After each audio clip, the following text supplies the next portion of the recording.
우리 본말송에서 로마서 강의 27번째 말씀 드리겠습니다. 그리스도 예수 안에 있는 자에게는 결코 정죄함이 없나니, 우리가 잘 아는 말씀인데 굉장히 중요한 말씀입니다. 아무튼 여러분들 오늘도 말씀 잘 들으시고, 여러분들 새로워지시고 죄 문제를 꼭 해결하셔서 은혜 받으시고 축복 받으시기 바랍니다.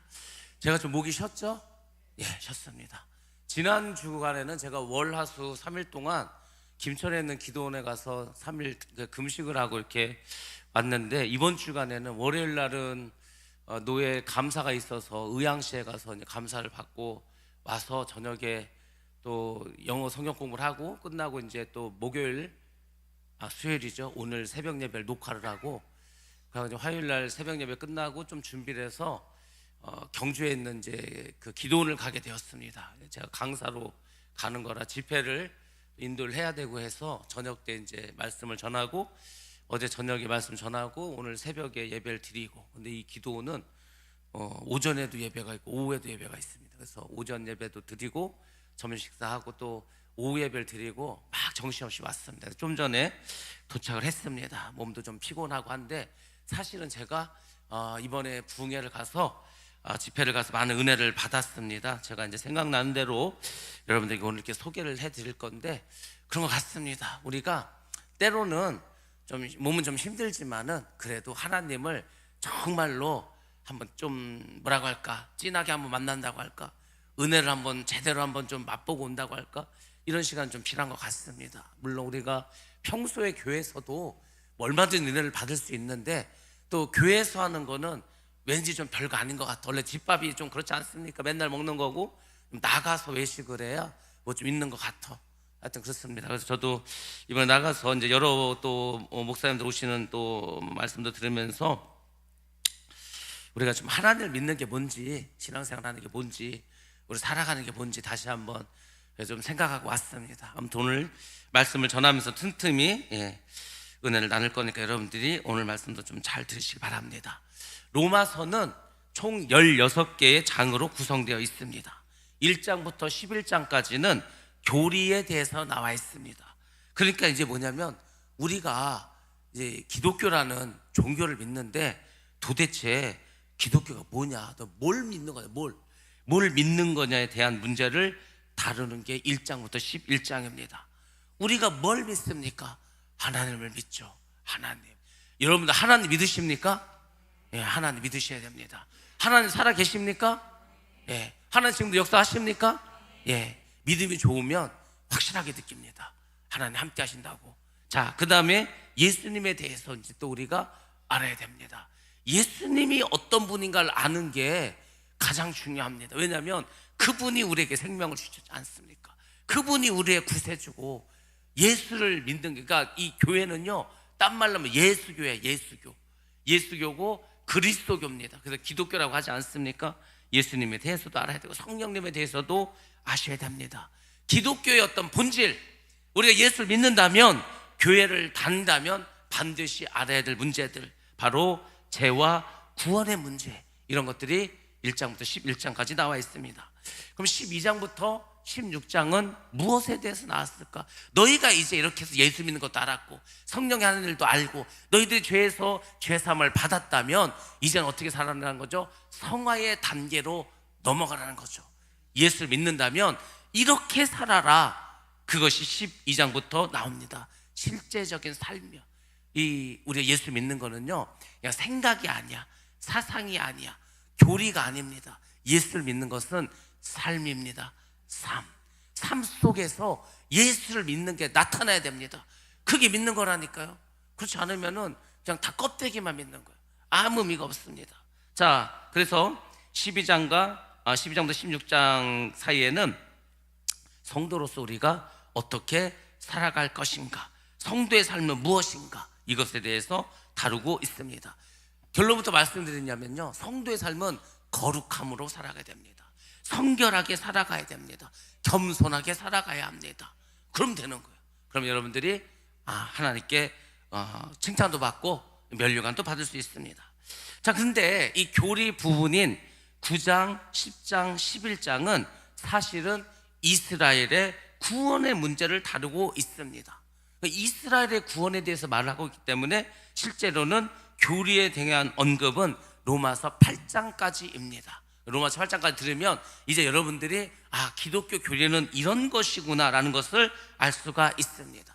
기독교 교리에서 가장 신앙의 진수 중에 진수가 무엇인가? 그것은 바로 칭의라는 교리입니다. 칭의. 뭐죠? 믿음으로 의롭다함을 받았다. 믿음으로, 믿음만 있으면 구원받는다는 거죠. 여러분들, 우리 잘 생각해 보시기 바랍니다. 예수를 믿기만 하면 구원을 받는다는 거예요. 믿음만 있으면 되는 거예요. 그럼 여러분들, 이게 거꾸로 말하면 뭔지 아십니까? 다른 걸로는 구원을 받을 수 없다는 거예요. 부처도 안 되고요, 마음에도 안 되고, 돈도 안 되고, 권력도 안 되고, 건강도 안 되고, 이 세상 그 어떤 것으로도 구원을 받을 수가 없습니다. 오직 구원은 예수를 믿음으로 받게 된 줄로 믿습니다. 그것을 철저하게 여러분들이 깨달으시고, 그리고 그렇게 믿고 가셔야 되는, 그것이 바로 칭의라는 겁니다. 아무튼 로마서 8장을 통해서 이제 이 칭의의 교리도 다 끝을 냅니다. 자, 그동안 사도 바울은 1장에서 7장까지 모든 사람이 죄인임을 증명했습니다. 이 세상의 모든 사람은 다 죄인이다. 아담 때부터 죄인이니까 아담의 후손 우리는 다 죄인이라는 것을 증명합니다. 그리고 율법이 아니라 믿음으로만 의롭게 될 수 있다, 이것을 말합니다. 다른 것으로는 안 돼. 우리가 죄인이거든요. 죄를 없애야 돼. 죄가 없어야 천국에 가. 근데 율법을 다 지켜서 못 갑니다. 다 지킬 수도 없고 다 지켜도 못 갑니다. 오직 예수님을 믿어야만 갈 수 있다는 겁니다. 그런 칭의의 교리에 대해서 언급을 하고, 또 칭의를 받은 사람들이 추구해야 될 것이 있는데 그것이 바로 성화라는 겁니다. 그러니까 당연히 예수를 믿는다면 성화의 단계로 가야 되는 거예요. 한국 기독교가 놓친 게 이 성화라고 하지 않았습니까? 야, 우리 예수 믿으면 구원받는데, 나 예수 믿는데, 그럼 우리 구원받았네? 그럼 뭐 하지? 그냥 살고 싶은데 살면 되지. 성화는요, 하나님을 닮아가는 거예요. 예수님을 닮아가는 거예요. 자기를 철저히 죽이는 거야. 죽이는 게 안 돼. 죽이는 게, 자기를 죽이는 것부터 시작이 기독교인데, 아니 뭐 자기는 구원받았다고 하면서 죽지도 않았어. 죽지 않으면은요 성화가 안 됩니다. 그래서 여러분들이 성화의 단계로 가서 예수를 믿는다면 우리 모두가 주님의 모습으로 변화되어야 됩니다. 성화의 과정을 다 성도들이 겪어야 된다는 거예요. 너나 할 거 없이 우리는 다 죄인이고요, 죄인으로 태어났고요, 이렇기 때문에 우리 힘으로 이 성화가 안 돼. 그래서 철저하게 변화를 받아야 돼. 자, 여기서 이제 여러분에게 아주 중요한 간증, 제 간증은 아니고요, 제가 들은 간증을 하나 드리도록 하겠습니다.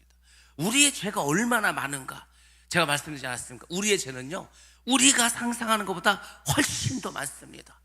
그 원죄는 얼마나 크냐면, 우리가 개미 새끼라면요, 그 작은 개미에 큰 바위 덩어리 하나 얹어놓은 것 같은 게 원죄의 무게예요. 원죄를 우리가 해결 못합니다. 원죄는 예수님을 믿어야만이 해결할 수가 있습니다. 예수를 믿었어, 원죄 문제를 해결했어, 그럼 끝입니까? 아니요.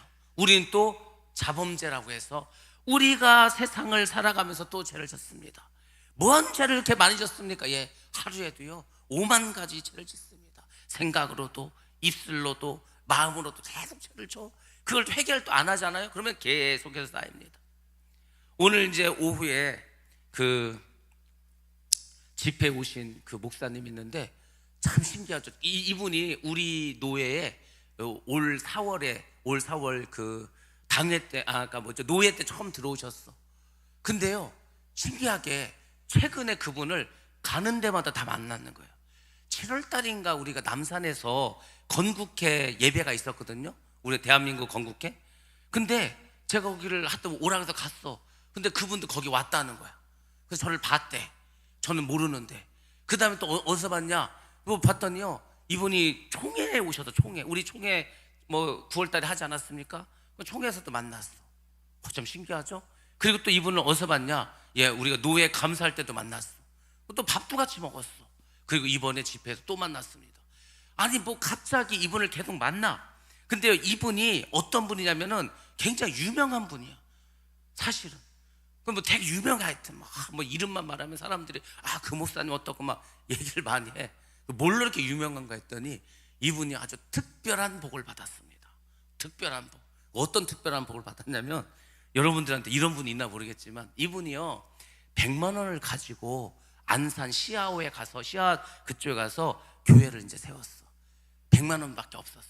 100만 원 가지고 어떻게 하겠습니까? 근데 하여튼 100만 원을 가지고 가서 거기 이제 누가 있습니까? 안산은 외국인들의 도시지 않습니까?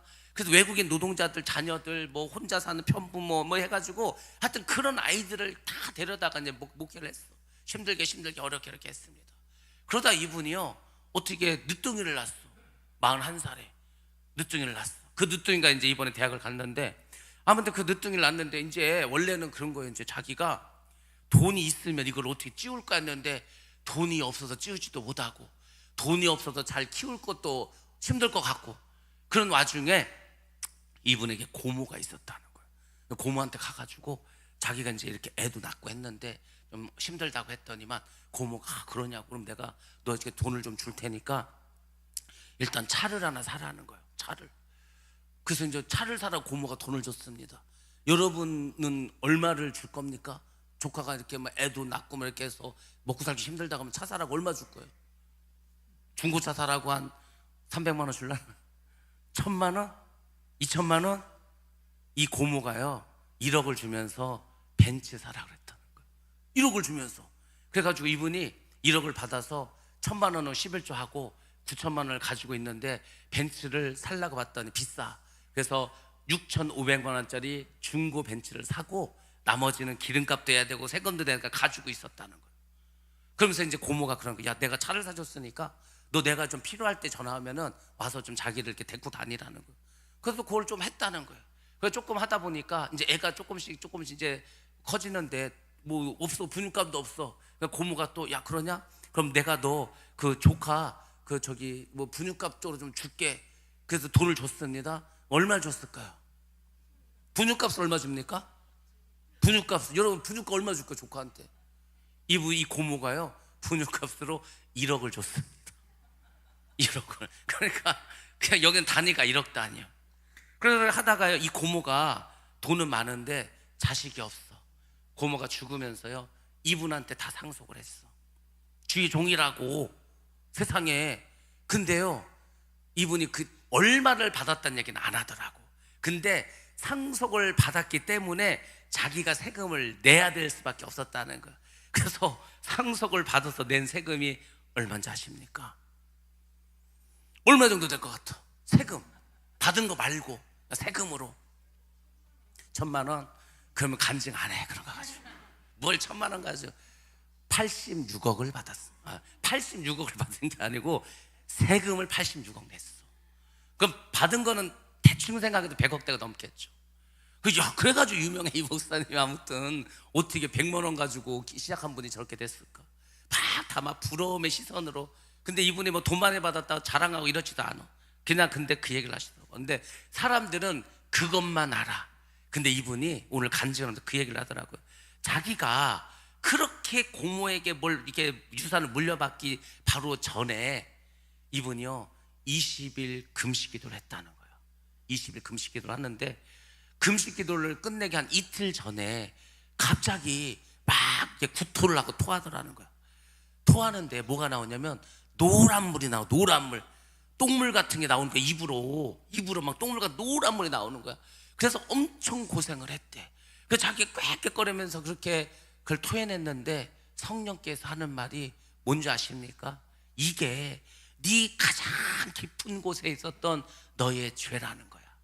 그 죄가 이제 나간다는 거야. 이제 목사가 된 지 한참 됐거든요. 목회를 한 지도 한참 됐어. 근데요 그냥도 안 나가. 20일을 금식기도 하니까, 그것도 금식이 다 끝나간 때 되니까 그때 비로소 나가는 거예요. 그러니까 왜 우리가 안 변한지 아십니까? 우리는요 회개를 막 추구하지도 않아. 내 죄 때문에 막 20일 40일 금식기도 하지도 않아. 그러니까 이 죄가 여전히 있는 거예요.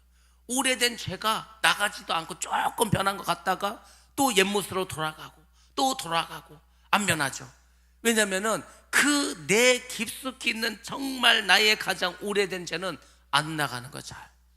시기, 질투, 원망, 거짓, 음란 이런 것들은요 아주 뿌리 깊이 박혀 있어서 그냥 내가 죽어야 나가는 거야. 죽어야 나간다니까요. 그 이분이 그 얘기를 하더라고요. 그렇게 한 후에 이게 하나님이 도와주셨다고 말씀하시더라고요. 아무튼 그래서 그분이 성격도 참 좋고 말씀도 아주 그냥 은혜스럽게 잘 전하더라고요. 제가 그 얘기를 들으면서 돈보다도 이게 어떻게 그 구정물과 같은 그 물이 올라와서 또 하나님께서는 그게 네 속에 있었던 그 오래된 재난은 그게 저는 기억에 많이 남더라고요. 야, 이게 저도 이제 얼마나 그걸 많이 생각해서 나도 안 변하고 우리 성도도 잘 안 변하고 도대체 우리 왜 안 변할까? 그게 늘 고민이었는데 오늘 조금 답을 찾았어. 그렇구나. 우리가 변화되려면은 완전히 거듭나야 되거든. 거듭남. 그러니까 이 거듭남이 아직도 다 안 된 거야. 조금은 거듭났어. 조금은. 근데 완전히는 안 됐어. 그래서 우리가 어렵구나. 여러분들 사실 기독교는 어떤 종교냐면은요 죄에 대해서 너무 얘기를 많이 해. 그러니까 기본 전제가 뭐냐? 너희들 죄인이라는 거야. 너희들 죄 져서 천국에 못 간다는 거야. 너희들이 죄를 문제 해결하려면 예수를 믿어야 된다는 거야. 그 예수는 너희들의 죄를 위해서 대신 죽으셨다는 거야. 너희들이 예수를 믿어서 구원을 받아도 여전히 죄에 대해서 싸우라는 거야. 그러니까요 처음부터 끝까지 죄 얘기만 하는 거야. 죄. 그 저도요 무엇 이렇게 죄 얘기를 많이 하는가 했는데 그게 핵심이더라고. 죄가 있으면은요 하나님과 친할 수가 없어. 하나님과 온전한 관계도 맺을 수가 없어. 죄가 있으면은요 하나님의 복도 받을 수가 없습니다. 그래서 회개하는 게 정말 축복이야. 회개는 뭡니까? 내 죄를 자꾸 없이 하는 거잖아. 우리가 죄만 없으면 하나님과의 관계가 온전해집니다. 하나님이요 뭐 80억만 주시겠습니까? 100억은 못 주겠습니까? 하나님은 우리에게 더 많은 것으로 주실 수 있습니다. 그것보다도 천국을 주시지 않았습니까? 여전히 죄의 문제더라고. 이 끊임없는 죄의 문제, 이 죄의 문제만 해결하면 우리는 진짜 엄청난 사람이 될 수 있구나. 로마서가 계속 얘기하는 것도 결국 그 얘기요. 나는 왜 이렇게 안 변하지? 나는 왜 이렇게 아직도 죄의 사슬에 묶여있지? 우리가 이제 2절에서 나오지만요 이 성령의 법이 죄와 사망의 법을요 끊어버리거든요. 근데 우리가 아직도 성령의 법을 가지고 죄와 사망의 법을 끊지를 못하는 거야. 그러니까 아프고 우울하고 힘들고 짜증나고 계속 그 안에 있는 거. 이 사슬을 끊어야 되는데 예수님은 내가 너희들을 구원해주고 성령을 보내서 네 안에서 살게 하지 않았냐? 그렇더라고요. 목사님들도 급이 있어. 급. 제가 이제 목사님들 급을 나누기 시작했습니다. 그분이 뭐 총회장이고 노회장이고 이렇게 급 안 나눕니다. 그분이 교회가 1000명이고 10,000명이고 이것도 급 아닙니다. 그분이 뭐 설교를 잘하고 뭐다 이것도 급이 아니야. 제가 나누는 급은 뭐냐면요 목사님들도 다 성질이 달라. 어떤 분은 불같이 성질을 잘내. 어떤 분은 목사인데도요 되게 야갔어.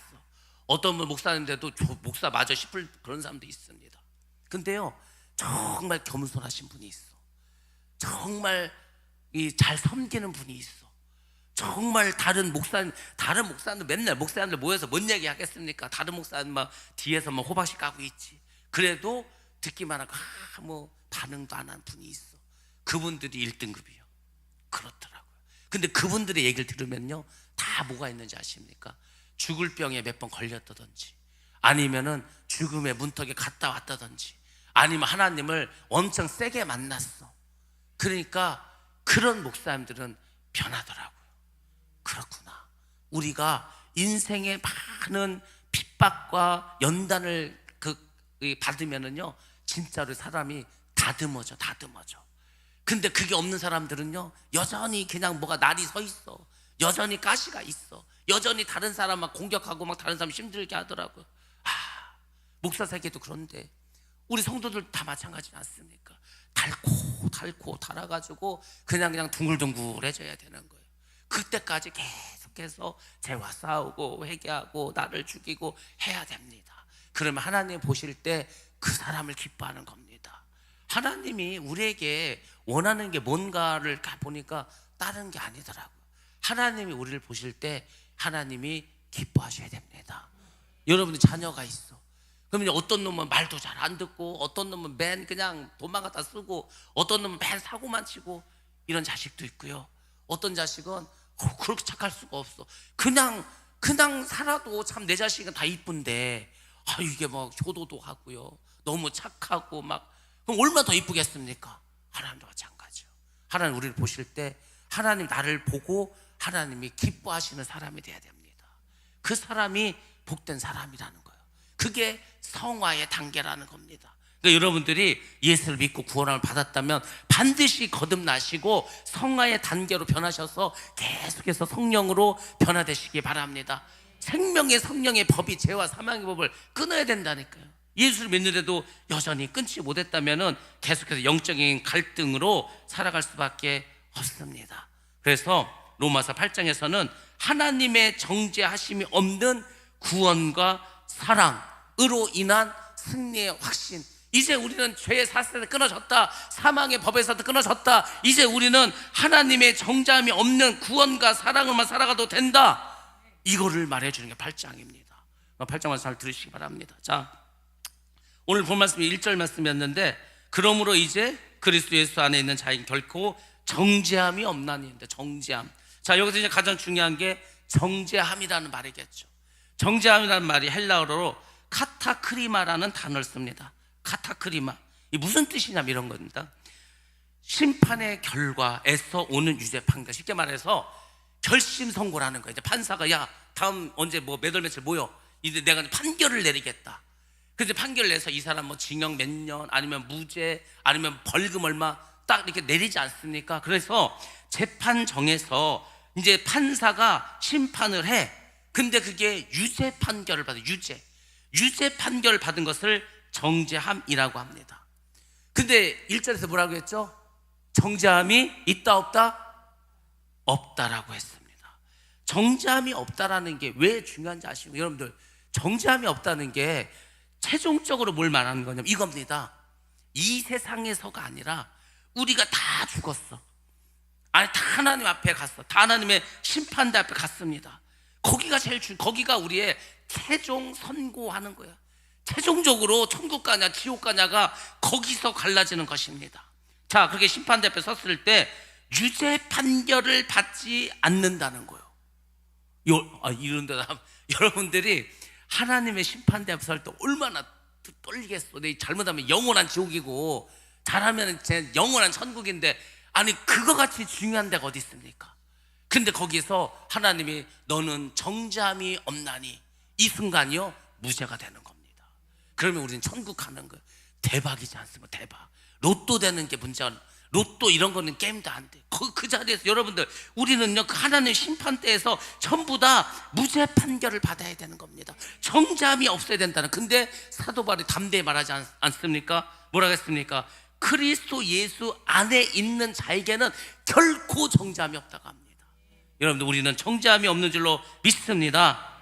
자, 근데 누구에게 정죄함이 없다고 했습니까? 바로 그리스도 예수 안에 있는 자라고 했습니다. 자, 그러면은 여러분들, 그리스도 안에 우리가 있어야 되겠죠. 안에 있어야 정죄함이 없으니까. 여러분들, 그럼 우리는 어떻게 해야 그리스도 안에 있어서 무죄함을 받을 수가 있습니까? 성경이 그것을 말해주고 있죠. 성경 보면은 인류를 크게 두 종류로 나눕니다. 그 족보를 두 개로 만들죠. 하나는 아담의 족보야. 아담의 족보에 들어가면은요 그냥 지옥 가는 겁니다. 원죄도 해결도 못해, 자범죄도 해결 못해. 그냥 죄를 덕지덕지 싸가지고 결국은 지옥 갈 수밖에 없습니다.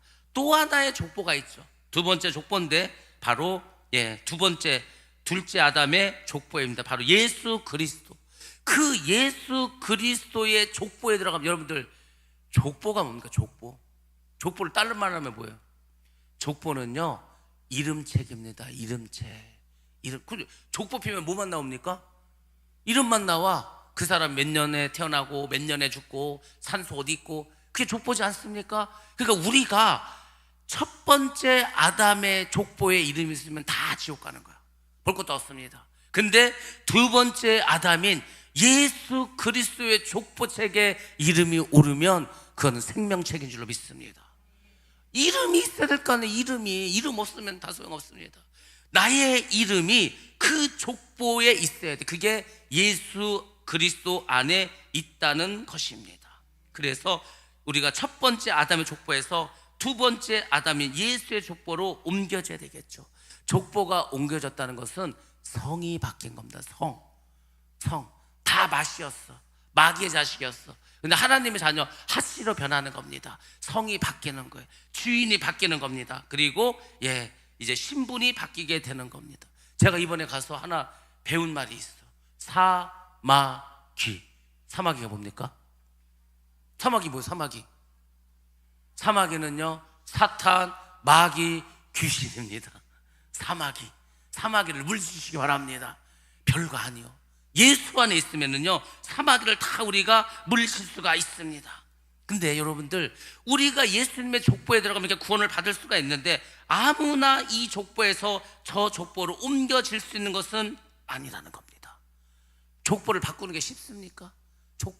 여러분 족보 바꾸기 쉬워. 옛날에 우리 조선시대 때 이 상놈들이요 이 양반의 그 족보를 어떻게 막 사가지고 사서 옮기고 막 그랬죠. 거저되는 게 없습니다. 근데 이거는요 영원히 지옥 갈 사람이 영원히 천국에 가는 족보를 바꾸는 것은 훨씬 더 어렵습니다.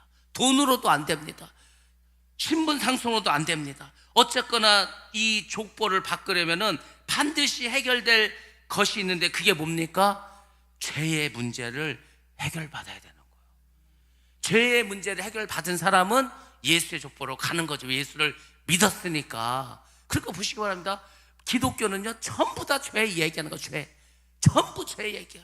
이 죄의 얘기를 빼고서는 할 말이 없습니다. 그만큼 죄는 중요한 겁니다. 그만큼 우리는 죄의 노예로, 죄의 사슬에 여전히 묶여 있어. 이거를 해결하지 않고서는요 예수를 믿는데도 뭐가 일이 해결이 안 돼. 예수를 믿는데도 기쁨이 없어. 예수를 믿으면 예수 믿는 증거가 뭐라 했습니까? 기쁨과 감사야. 기쁨과 감사가 없으면 여전히 죄의 문제가 있는 거예요. 그렇지 않습니까? 우리가요 잘 먹고 잘 살아. 옛날보다 훨씬 잘 살아. 우리가 옛날에 이렇게 잘 산 적 있습니까? 우리나라는 어지간하면 다 세계 10위권 안에 있고요. 또 어지간하면 세계 5위권이야. 이렇게 잘 살고 이렇게 군사력 막강하고 무기도 아주 최고의 무기를 가지고 있는 이런 나라 흔치 않습니다. 근데 애들은요 지옥이라는 거예요. 살기 힘들다는 거예요. 그래서 자살합니다. 자살공화국. 툭하면 자살해버려. 여러분들, 죄의 문제를 해결하지 않으면 잘 먹고 잘 살아도 소용이 없다니까요. 많이 가져도 소용이 없습니다. 죄의 문제를 해결해야 거기서 해방이 돼. 죄에서 해방되는 것이 진정한 해방인 줄 믿습니다. 그것을 해방하기 위해서 예수님이 십자가에서 죽으신 거지 않습니까? 죄의 문제를 해결받아야 됩니다. 죄의 문제를 해결받으려면 반드시 뭐 해야 됩니까? 예수님께서 나의 죄를 대신해서 십자가에 못 박혀 죽으셨다. 그리고 어떻게 하셨다? 부활하셨다. 이 사실을 믿어야 할 줄 믿습니다. 요게 바로 하나님의 의야. 하나님 칭의, 의롭다 한다고 하지 않았습니까? 그게 뭐냐면 예수님이 죄가 없으신 분인데 죄 있는 나를 대신해서 십자가에서 피 흘려 죽으셨어. 그리고 부활하셨어. 그걸 믿는 겁니다. 그게 하나님의 의야. 하나님의 의를 믿는 사람을 하나님은 의롭다 합니다. 우리의 어떤 의로움, 인간적인 의, 이거 상관없이. 그러니까 여러분들 이것을 반드시 믿어야 우리가 죄의 문제를 해결할 수가 있습니다. 그래서 예수 그리스도를 믿는 사람들은요 죄의 문제를 다 해결받았기 때문에 마지막 날 당연히 유죄 심판을 받지 않습니다. 그래서 정죄함이 없다라고 단호하게 말하는 겁니다. 그래서 죄의 문제를 해결하는 것이 여러분의 삶 속에서 가장 중요한 것입니다. 하나님은 거룩하신 분이기 때문에 우리가 거룩하게 살고요, 그 하나님을 만나려면 우리가 깨끗해야 돼. 그래서 성결함을 입으라는 겁니다. 하나님과 나와의 관계에서 제일 중요한 것은 거룩과 성결이라고 하지 않았습니까? 거룩하고 성결하면 하나님 만나는 겁니다. 근데 이게 죄가 있고 더러우면 못 만나. 하나님이 역사하지 않는다고. 그래서 계속 얘기하셔야 됩니다. 사랑과의 관계는 겸손과 사랑. 그러면은요 인간관계는 저절로 다 해결되는 겁니다. 여러분들이 아무튼 이것을 잘 기억하시고 신앙생활을 잘 하시기 바랍니다. 구약시대에 보면은 도피성이 나옵니다. 도피성에 있는 사람 특징이 뭡니까? 무슨 죄를 져도요 도피성으로 도망만 가면 정죄하지 못합니다. 그곳에 들어가면 누구도 그 사람에게 복수를 할 수 없습니다. 왜냐하면 도피성에는 제사장이 있는데 그 제사장이 이 죄를 보호해 준다는 겁니다. 마찬가지로 우리가 예수 안에 있으면 누구도 결코 우리를 정죄하지 못합니다. 너 이런 데도 있고 저런 데도 있고, 이 사탄 마귀가요 우리의 죄를 다 알고 있습니다. 그러니까 계속 와가지고 막 이제 막 정죄하는 거죠. 정죄, 무슨 죄 졌다 무슨 죄 졌다 계속 막 고발하죠. 고발.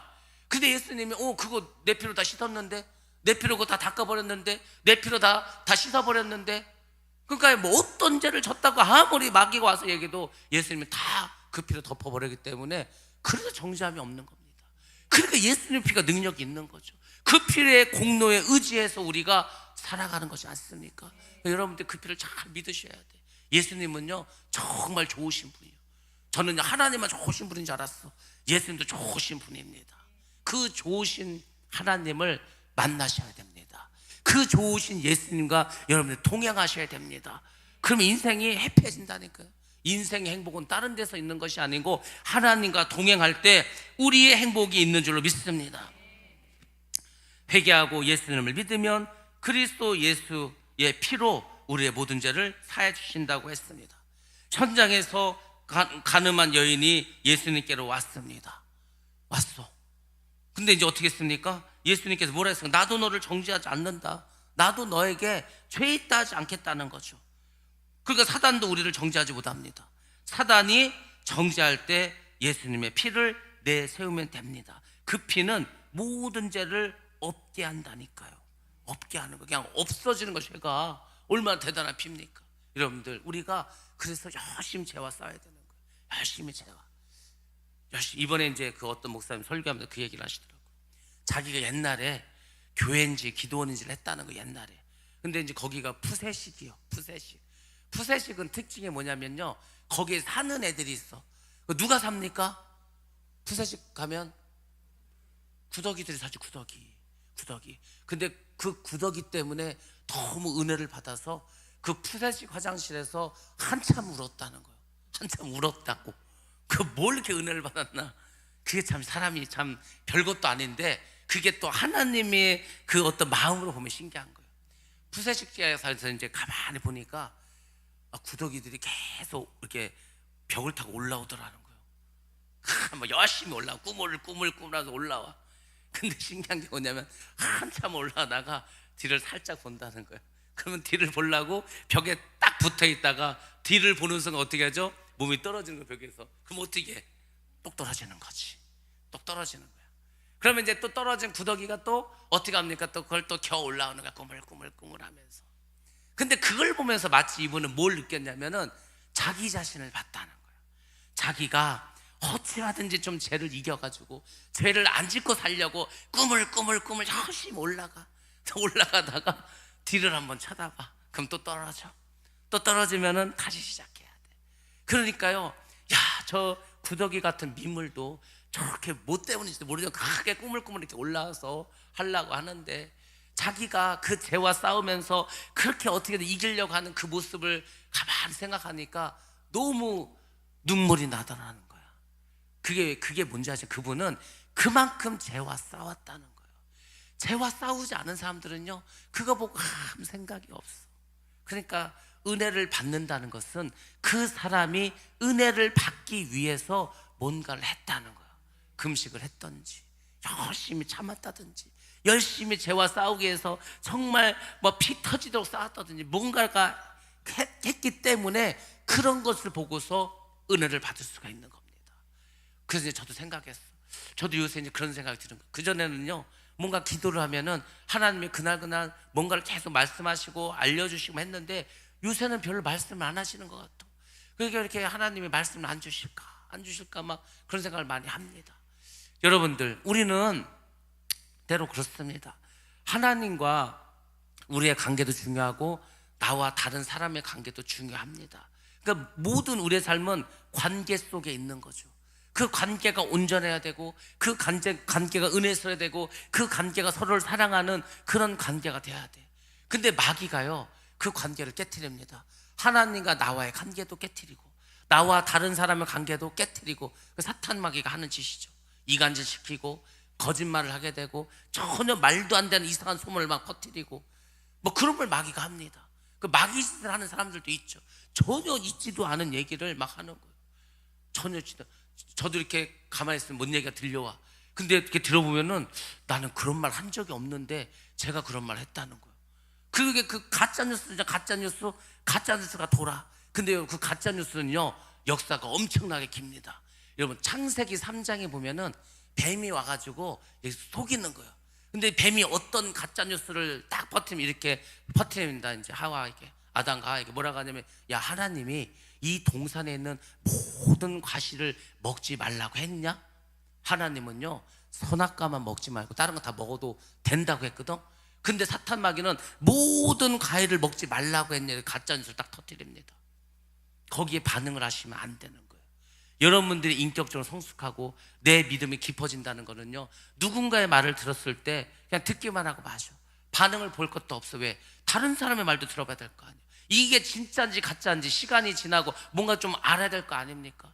근데 이거 막 누가 막 조작을 해가지고 있지도 않은 얘기를 막 지어냈는데 마치 그게 사실인 것처럼.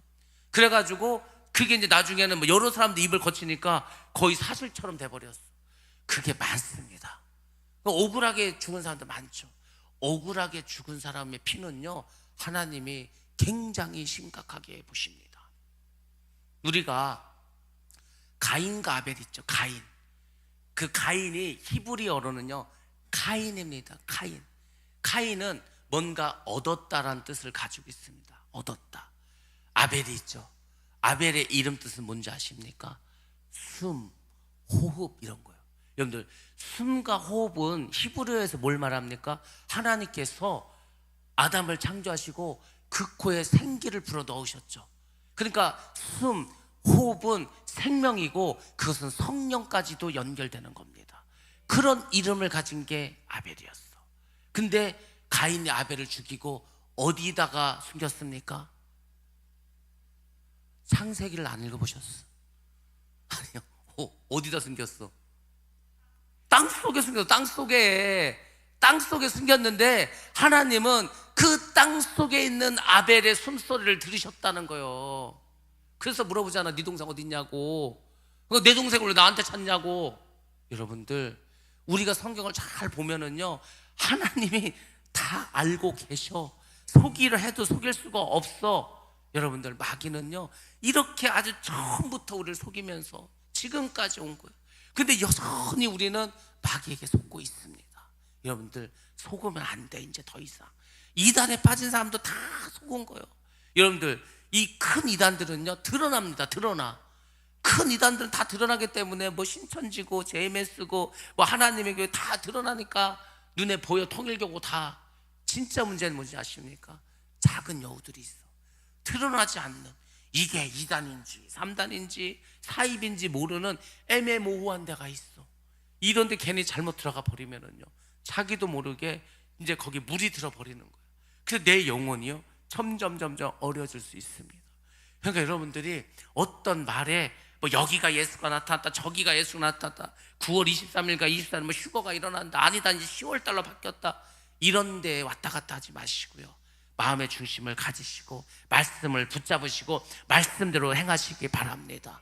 말씀을 붙잡지 않으니까 이 사람 저 사람의 말을 듣는 거예요. 하나님의 말씀이 있는데 왜 사람의 말을 듣습니까? 우리는 말씀으로 무장하고 말씀대로 살아가야 할 줄로 믿습니다.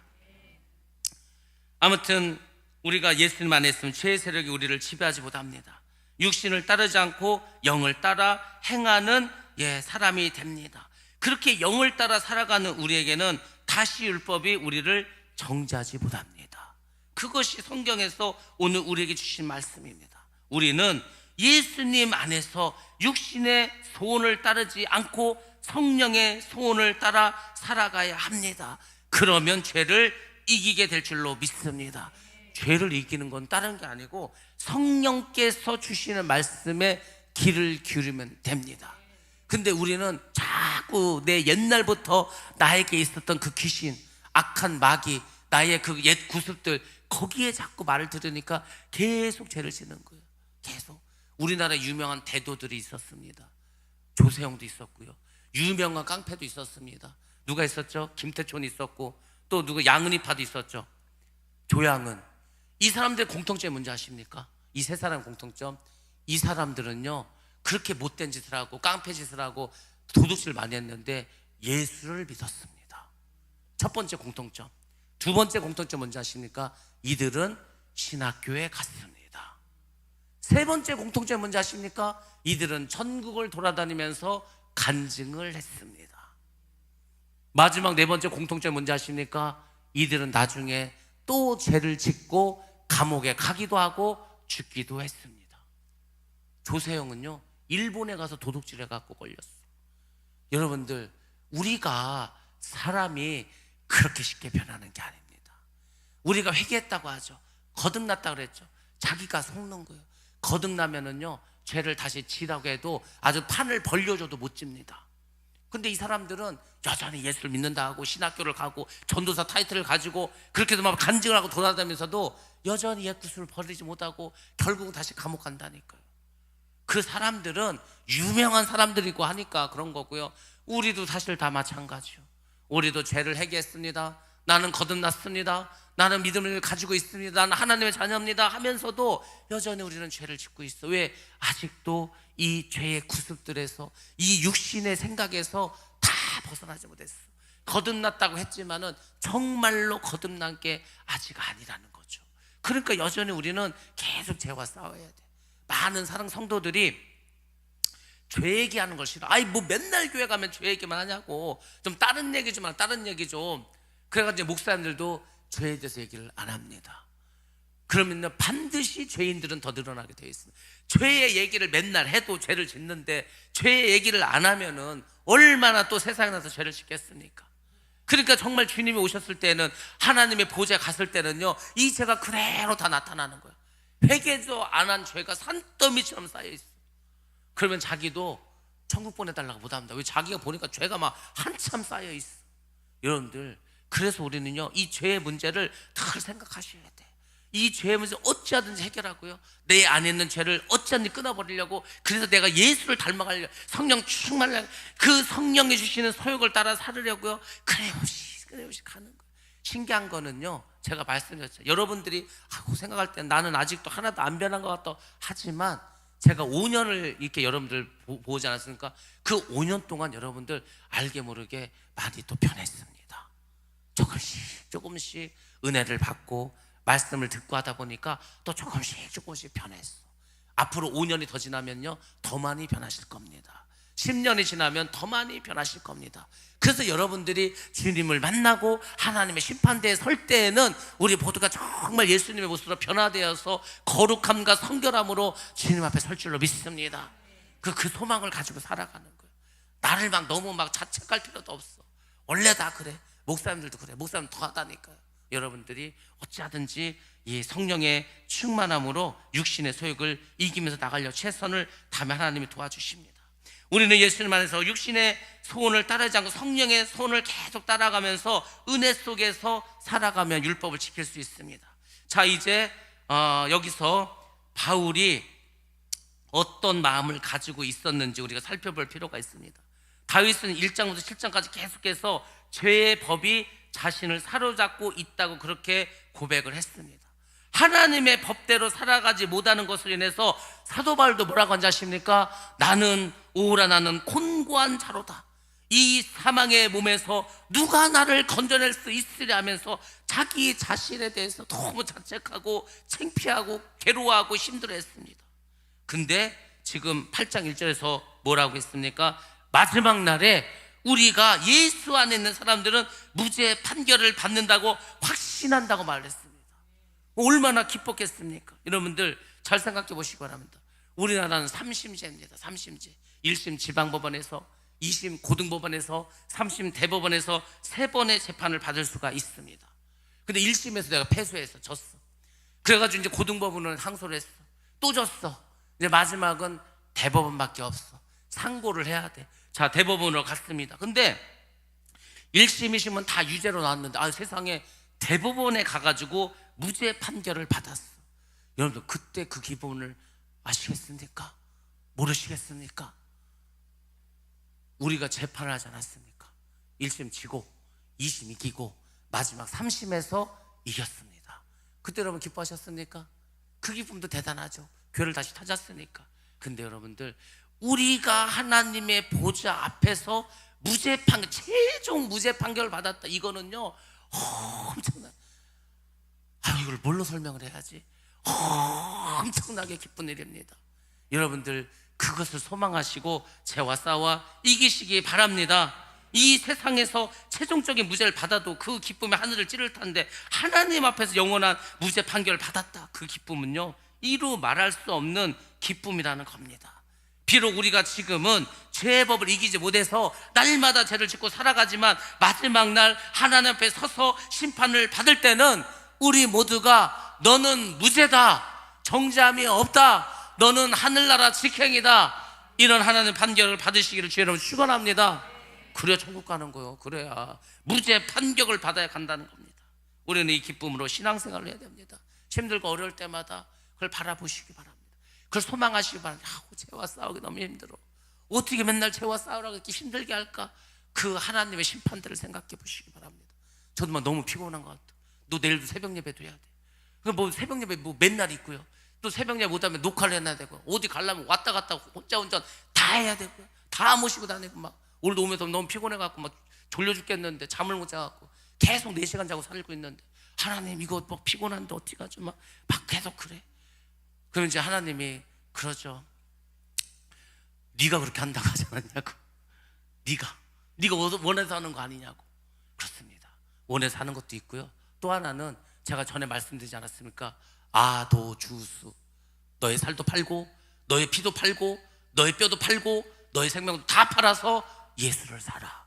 그래야 구원받을 수 있다. 제가 그 말씀 너무 세게 들어가지고 힘들 때마다 또 아도주스를 생각합니다. 그래, 내가 뭐 이렇게 살다가 뭐 열심히 하면 하나님이 지켜주시겠지, 그래도 보호해 주시겠지, 그를요 믿고서 하루하루 가는 거예요. 여러분들도 마찬가지 않으시고, 여러분들도 놀다 오셨습니까? 다 일하고 오셨어. 피곤하고 배고프고 힘들고, 오늘 하루 좀 쉬었으면 좋겠다. 그래도 뭐 저는 안 나오면 안 돼. 안 나오면 누가 설교할? 그러니까 저는 억지로라도 나와야 돼. 여러분들은 사실 뭐 하루 빠진다고 누가 뭐 알기나 합니까? 그래서 이렇게 나오니까 어찌 보면 여러분들이 믿음이 더 좋은 거 저보다. 저는요 솔직히 너무 힘들면 좀 가기 싫어, 못 나올 것 같아. 근데 어떻게든 저는 나와서 설교를 해야 되니까 나와야 돼. 여러분들은 그래도 옵션이 있잖아. 가기 싫으면 안 가도 되잖아. 근데도 이렇게 오셨으니까 저보다 훨씬 믿음이 좋은 거, 제가 그 생각이 들더라고요. 하여튼 여러분들 믿음이 너무 좋으시고 정말 이렇게 순종도 잘하시고 하나님을 이렇게 사랑하는 마음을 가지셔서 제가 너무 감사합니다. 여러분들 하나님 주시는 은혜 축복을 많이 많이 받으시길 주의 이름으로 축원합니다. 제가 복을 많이 빌어드려야 될 거 아니에요. 어쨌거나 여러분들 참 대단한 것 같아. 아니 어떻게 수요 예배도 이렇게 많이들 나와서 예배를 드리는지, 이게 보통 일이 아닙니다. 사실 여러분들이 이런 심판대에서 내가 무죄를 받았다는 그 기쁨이 없다면은요 우리의 신앙생활도 무기력해집니다. 의미가 없죠. 그렇지만 여러분들이 그 믿음을 가지고 이렇게 나오기 때문에 하나님이 오늘도 우리를 불러주시고 예배 드리게 하신 줄로 믿습니다. 자, 이제 2절로 넘어가겠습니다. 2절에서는 그리스도 예수 안에 있는 자에게 정죄함이 없는 이유에 대해, 그럼 왜 정죄함이 없냐, 왜 예수 안에 있으면 무죄 판결을 받고 왜 죄가 없다고 하냐, 그 이유가 나옵니다. 자, 우리 2절 말씀을 한번 보겠습니다. 오늘 2절까지 하겠습니다. 시작.